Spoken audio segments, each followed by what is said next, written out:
East of the sun and west of the moon. Once upon a time there was a poor husbandman who had many children and little to give them in the way either of food or clothing. They were all pretty, but the prettiest of all was the youngest daughter, who was so beautiful that there were no bounds to her beauty. So once it was late on a Thursday evening in autumn, and wild weather was outside, terribly dark, and raining so heavily and blowing so hard that the walls of the cottage shook again. They were all sitting together by the fireside, each of them busy with something or other, when suddenly someone rapped 3 times against the window pane.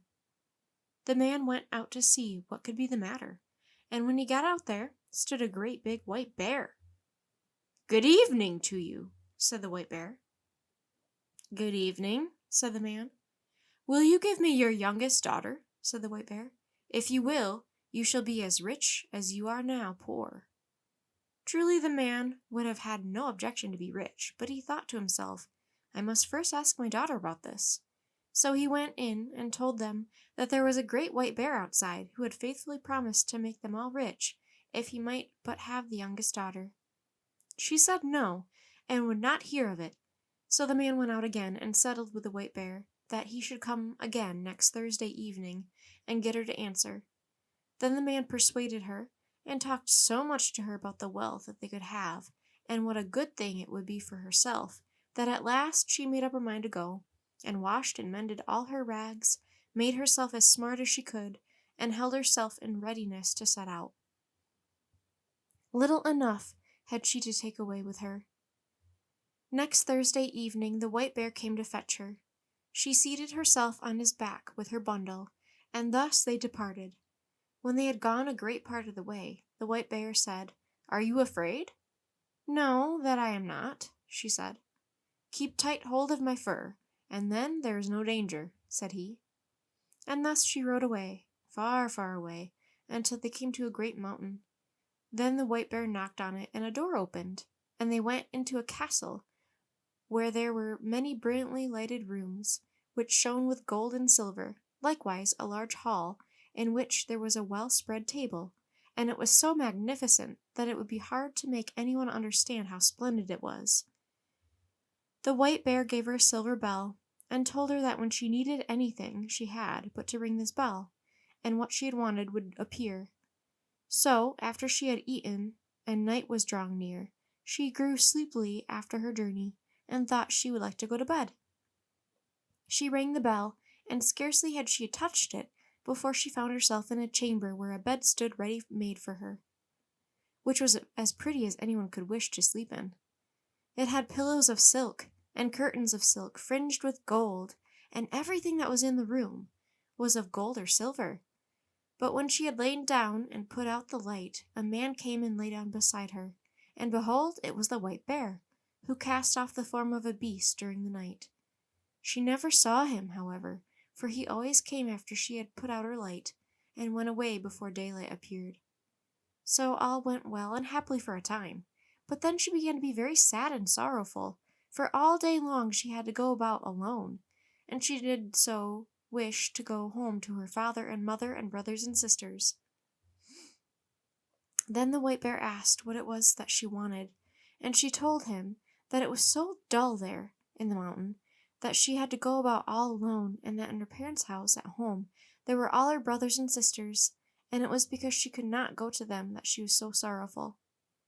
"There might be a cure for that," said the white bear, "if you would but promise me never to talk with your mother alone, but only when the others are there too, for she will take hold of your hand," he said, "and will want to lead you into a room to talk with you alone, but that you must by no means do, or you will bring great misery on both of us." So one Sunday the white bear came and said that they could now set out to see her father and mother, and they journeyed thither, she sitting on his back, and they went on a long, long way, and it took a long, long time, but at last they came to a large white farmhouse, and her brothers and sisters were running about outside it, playing, and it was so pretty that it was a pleasure to look at. "Your parents dwell here now," said the white bear, "but do not forget what I said to you, or you will do much harm both to yourself and me." "No, indeed," she said, "I shall never forget."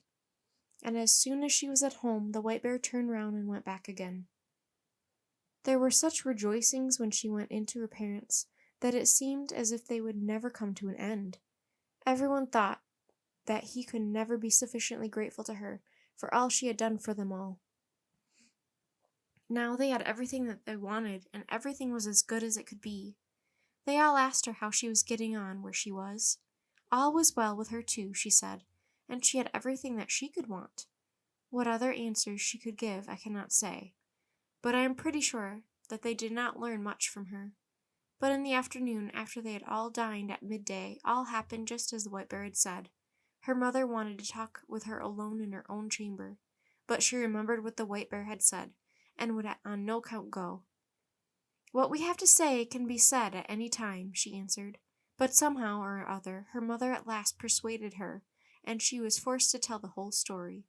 So she told how every night a man came and lay down beside her when the lights were all put out, and how she never saw him because he always went away before it grew light in the morning, and how she continually went about in sadness, thinking how happy she would be if she could but see him, and how all day she had to go about alone, and it was so dull and solitary. "Oh!" cried the mother in horror, "you are very likely sleeping with a troll, but I will teach you a way to see him. You shall have a bit of one of my candles, which you can take away with you hidden in your breast. Look at him with that when he is asleep, but take care not to let any tallow drop upon him." So she took the candle and hid it in her breast, and when evening drew near, the White Bear came to fetch her away. When they had gone some distance on their way, the White Bear asked her if everything had not happened just as he had foretold, and she could not but own that it had. "Then if you have done what your mother wished," said he, "you have brought great misery on both of us." "No," she said, "I have not done anything at all."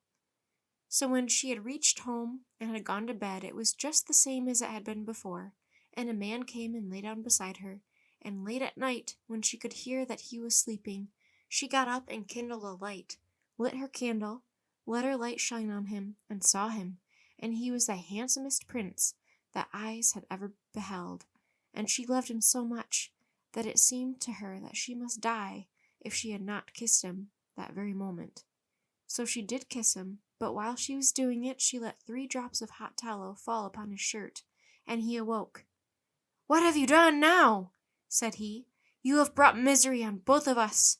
If you had but held out for the space of 1 year, I should have been free.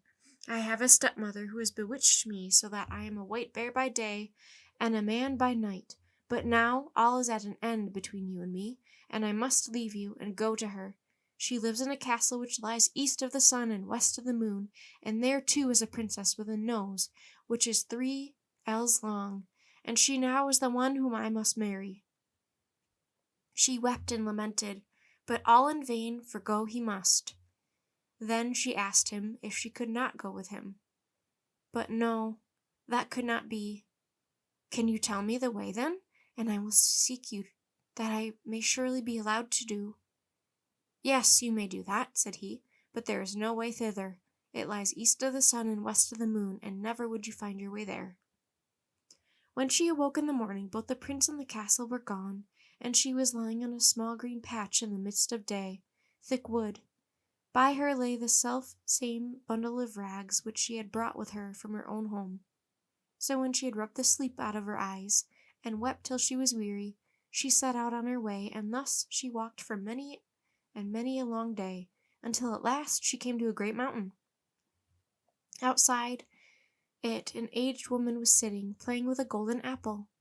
The girl asked her if she knew the way to the prince who lived with his stepmother in the castle which lay east of the sun and west of the moon, and who was to marry a princess with a nose which was 3 ells long. "How do you happen to know about him?" inquired the old woman. "Maybe you are she who ought to have had him." "Yes, indeed I am," she said. "So it is you then," said the old woman. "I know nothing about him but that he dwells in a castle which is east of the sun and west of the moon. You will be gone a long time in getting to it, if ever you get to it at all, but you shall have had the loan of my horse, and then you can ride on it to an old woman who is a neighbor of mine. Perhaps she can tell you about him. When you have got there, you must just strike the horse beneath the left ear and bid it go home again, but you may take the golden apple with you." So the girl seated herself on the horse and rode for a long, long way, and at last she came to the mountain, where an aged woman was sitting outside with a gold gardening comb.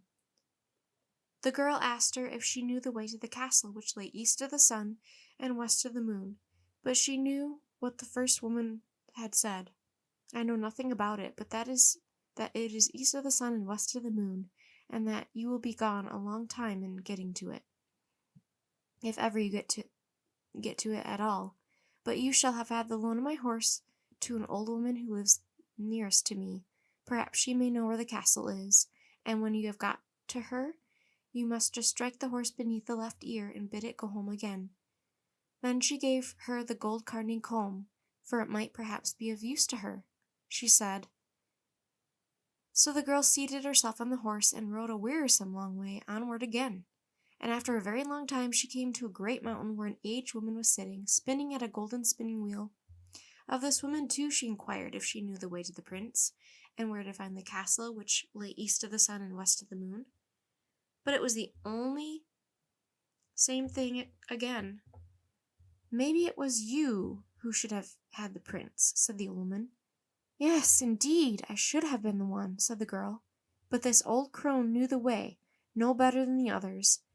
It was east of the sun and west of the moon, she knew that. And you will be a long time in getting to it, if ever you get to it at all," she said. "But you may have the loan of my horse, and I think you had better ride to the east wind and ask him. Perhaps he may know where the castle is, and will blow you thither. But when you have got to him, you must strike the horse beneath the left ear, and he will come home again." And then she gave her the golden spinning wheel, saying, "Perhaps you may find that you have a use for it." The girl had to ride for a great many days, and for a long and wearisome time, before she got there. But at last she did arrive, and then she asked the east wind if he could tell her the way to the prince, who dwelt east of the sun and west of the moon. "Well," said the east wind, "I have heard of the prince and of his castle, but I do not know the way to it, for I have never blown so far. But if you like, I will go with you to my brother the west wind. He may know that, for he is much stronger than I am. You may sit on my back, and then I can carry you there." So she seated herself on his back, and they did so swiftly. When they got there, the east wind went in and said that the girl whom he had brought was the one who ought to have had the prince up at the castle, which lay east of the sun and west of the moon, and that now she was travelling about to find him again. So he had come there with her, and would like to hear if the west wind knew whereabout the castle was. "No," said the west wind, "so far as that I have never blown.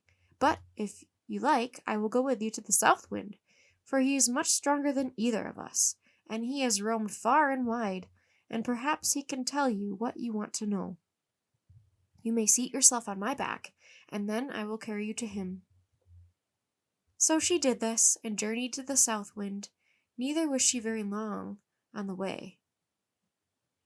When they had got there, the west wind asked him if he could tell her the way to the castle that lay east of the sun and west of the moon, for she was the girl who ought to marry the prince who lived there.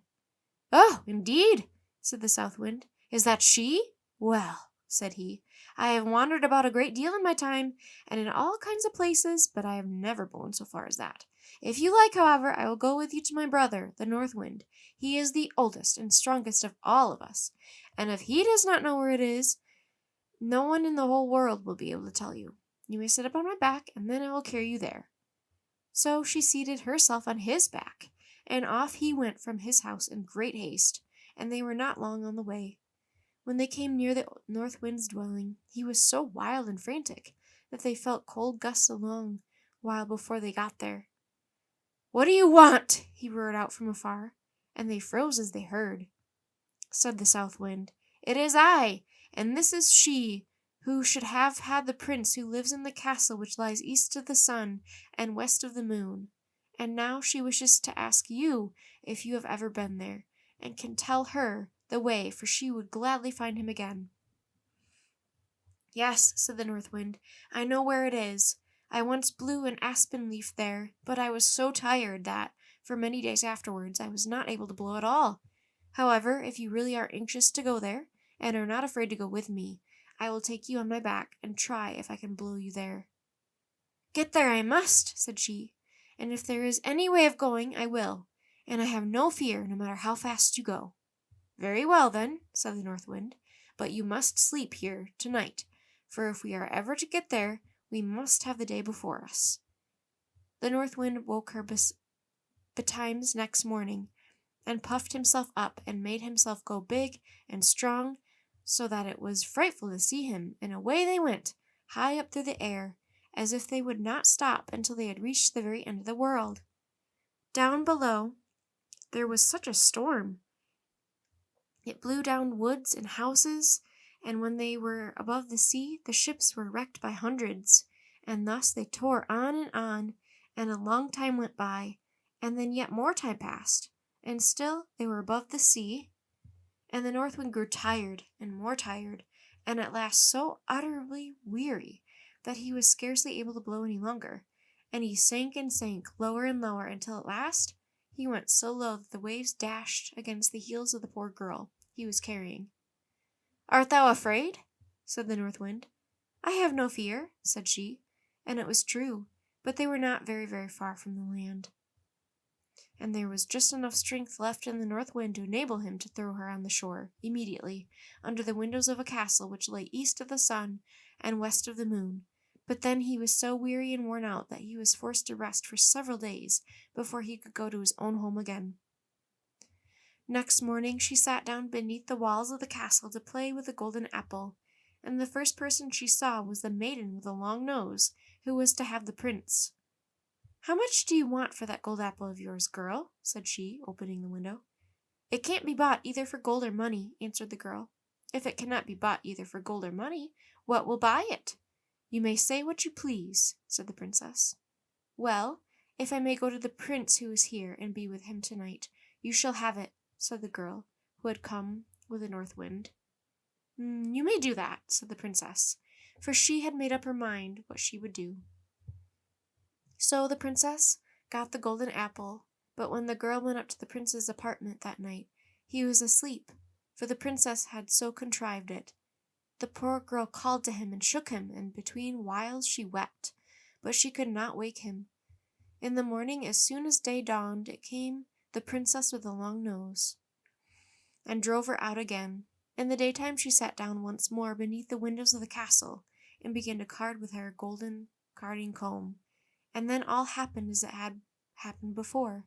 The princess asked her what she wanted for it, and she replied that it was not for sale, either for gold or money, but that if she could get leave to go to the prince and be with him during the night, she should have it. But when she went up to the prince's room, he was asleep again, and let her call him or shake him or weep she would, he still slept on, and so she could not put any life in him. When daylight came in the morning, the princess with the long nose came too, and once more drove her away. When day had come quite, the girl seated herself under the castle windows to spin with her golden spinning wheel, and the princess with the long nose wanted to have that also. So she opened the window and asked what she would take for it.